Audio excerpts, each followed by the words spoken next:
आज का दिन तथा विश्व कल्याण या आपल्या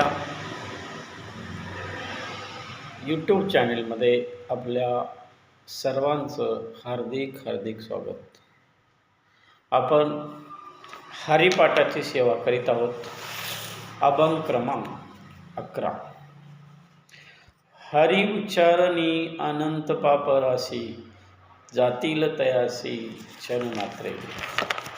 हरि उच्चारणी अनंत पापराशी, जातील लयासी क्षण मात्रे.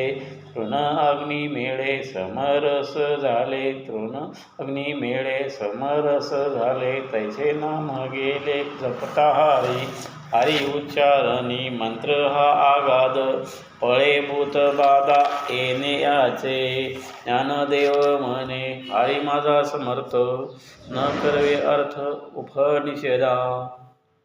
येथे या हरिपाठाच्या 11व्या अभंगामध्ये हरी उच्चारणी अनंत पापराशी, जातील लयासी क्षण मात्रे. हरी हरी हरी. ओम नमः शिवाय, ओम नमः शिवाय, ओम नमः शिवाय. दिगंबरा दिगंबरा दिगंबरा. अल्लाह अल्लाह अल्लाह. ज्या त्या धर्माचे जे काय देवाचं परमेश्वराचं चिंतन आहे, ज्यांच्यामुळं आपण रोजचा दिवस बघतो, हा उच्चारल्याने आपल्या आयुष्यातली जी काय पापे आहे क्षणामध्ये नष्ट होतील, ती नाहीशी होतील.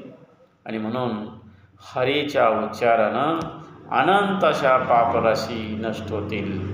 जसे तृण अग्नी मेळे समरस झाले, तैसे नामे केले जपता हरी. हरीचं नाव जपता, जसं प्रचंड मोठ्या गवताचा गंजी आहे, गवताची ढीग आहे, आणि त्याला आग लागल्यानंतर काही क्षणामध्ये ते गवत जळून भस्मसात होतं, तसं हरीचं नाम जपता जपता आपल्या आयुष्यामध्ये जे काय अनर्थ घडलेलं आहे हे सर्वच्या सर्व नष्ट होईल असं सांगतात. हरी उच्चारण मंत्र हा गाध, पळे भूत बाधा भेने यांचे. हरीच्या उच्चारण, रामकृष्ण हरी, हरे कृष्ण कृष्ण कृष्ण हरी, या मंत्रानं, हा मंत्र आघात आहे, याची शक्ती प्रचंड मोठी आहे.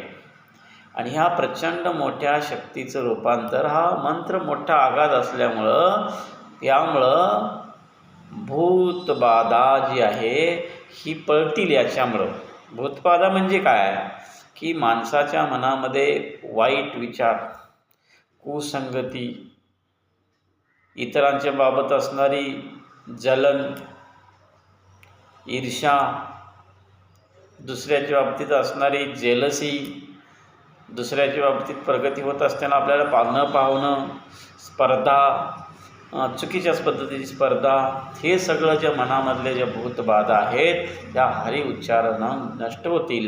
आणि म्हणून हा मंत्र खूप मोठा आहे, याची शक्तीच मोठी आहे, याचं सामर्थ्य खूप मोठं आहे. म्हणून शास्त्रीय अर्थ जर घेतला, सातत्यानं एका गोष्टीचा जर ध्यास ठेवला तर माणसाला ते आणि तसंच मिळतं आहे, हे याच्यातून स्पष्ट सांगितलेलं आहे. आणि म्हणून ज्ञानदेव म्हणे हरी माझा समर्थ. ज्ञानदेव म्हणतात माझा जो हरी आहे तो समर्थ आहे.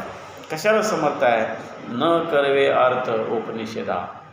ज्याचं अर्थ उपनिषेधामध्ये सुद्धा सापडत नाही, ज्याची माहिती तत्वामध्ये सापडत नाही, वेदामध्ये सापडत नाही, कुठल्याही लिखाणामध्ये सापडत नाही, पण ज्ञानदेव मात्र म्हणतात माझा हरी फक्त हरीच्या चिंतनातून, हरीच्या नामातून या सर्व गोष्टीचा निकाल लागतो, सर्व गोष्टी नाहीशा होतात आणि माणसाचं आयुष्य निरामय, निरोगी आणि सुखी, समृद्धीचं नक्कीच जातं आहे. हे हरी उच्चारणाचा महिमा प्रचंड मोठा आहे, प्रचंड आघात आहे. आणि म्हणून हे इथं सांगितलं गेलं आहे. तर बंधूंनो, हरिभक्त बंधूंनो, हे सांगण्यापाठीमागे हेतू असा आहे, आपण जेव्हा हे सांगत असतो 4 मिनटं 5 मिनटं 10 मिनटं 10 मिनिटामध्ये त्या 10 मिनिटाच्या विचारातून आपल्या मनामध्ये आपल्याच प्रत्येकाच्या, कारण आपला जीव हा लाखो पिढ्यांचा हा आपण एक अंश आहोत, तरीही भगवद्गीतेमध्ये सांगितलं आहे प्रत्येक जीवामध्ये परमेश्वराचा अंश आहे. श्रीकृष्ण म्हणतात प्रत्येक जीवात मी आहे आणि माझ्यामध्ये प्रत्येकाचे जीव समाविष्ट आहेत आणि मग प्रत्येक जीवात माणूस असेल तर ते सर्व हरीचे दास आहेत आणि हरीचे दास असतील तर हे चांगल्या वळणाला जायला पाहिजे. परंतु आपल्या बऱ्याच लाखो पिढ्या हजारो पिढ्या आतापर्यंत आल्या आणि या इथपर्यंत येत असताना मी माझं गाव माझी मुलं या विचारामध्ये आपण सगळेजण असतो, अडकत असतो.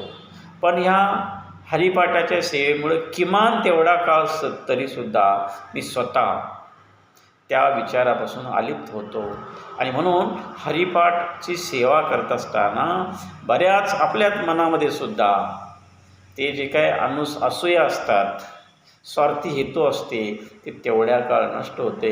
आणि म्हणून या माध्यमानं मी कधीही माझ्या यूट्यूब चॅनेलच्या व्हिडिओच्या लोकांना असं म्हटलं नाही आपला व्हिडिओ सबस्क्राईब करा न करा.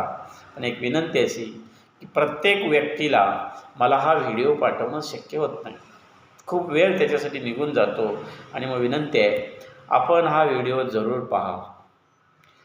आयुष्याचा शेवट आहे. जिथं जन्म आहे तिथं मृत्यू निश्चित आहे, ती तारीख ठरलेली आहे. पण जन्म एकदा आहे आणि मृत्यू एकदा आहे. मृत्यू हा एकदाच मिळणार आहे, पण आपलं आयुष्य रोज आहे. रोजच्या रोज दिवस उगवल्यानंतर आपण आपलं आयुष्य जगतो आणि हे आयुष्य आपलं चांगलं व्हावं, इतरांचंही चांगलं व्हावं. त्यामुळं आपण व्हिडिओ जरूर ऐकावा, ऐकल्यानंतर दुसऱ्यांना तो पाठवावा ही सर्वांना विनंती आहे. धन्यवाद.